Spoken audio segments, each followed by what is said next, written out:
কোরআনের বাণী পর্ব ১০ উপস্থাপনায় নিষ্পাপ আল ইসলামী টিভি। বিসমিল্লাহির রহমানির রহিম। আসসালামু আলাইকুম ওয়া রাহমাতুল্লাহ। প্রিয় ভাই ও বোনেরা, আল্লাহ তাআলা কোরআনে বলেন, যে ব্যক্তি আল্লাহর উপর ভরসা করে আল্লাহ তার জন্যই যথেষ্ট। সূরা আত-তালাক।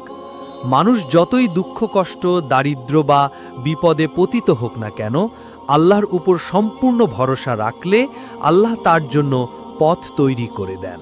আমাদের জীবনের প্রতিটি মুহূর্তে, প্রতিটি সিদ্ধান্তে আল্লাহর উপর আস্থা রাখা উচিত। দুনিয়ার কারো কাছে সাহায্যের আশা না করে সর্বপ্রথম আল্লাহর দরবারে হাত তোলা চাই। শিক্ষা: আল্লাহর উপর পূর্ণ আস্থা রাখলে দুশ্চিন্তা দূর হয়। কঠিন সময়েও ধৈর্য ও তাওয়াক্কুল ঈমানের অংশ। আল্লাহর রহমত সব সময় তার বান্দার সাথে থাকে। দোয়া: হে আল্লাহ, আমাদের অন্তরে তোমার উপর পূর্ণ আস্থা দান করো এবং সব বিষয়ে তোমার উপর নির্ভর করার তৌফিক দাও। ভিডিওটি ভালো লাগলে লাইক, শেয়ার এবং চ্যানেলটি সাবস্ক্রাইব করতে ভুলবেন না। পরের পর্ব পেতে আমাদের সাথেই থাকুন। আল্লাহ হাফেজ।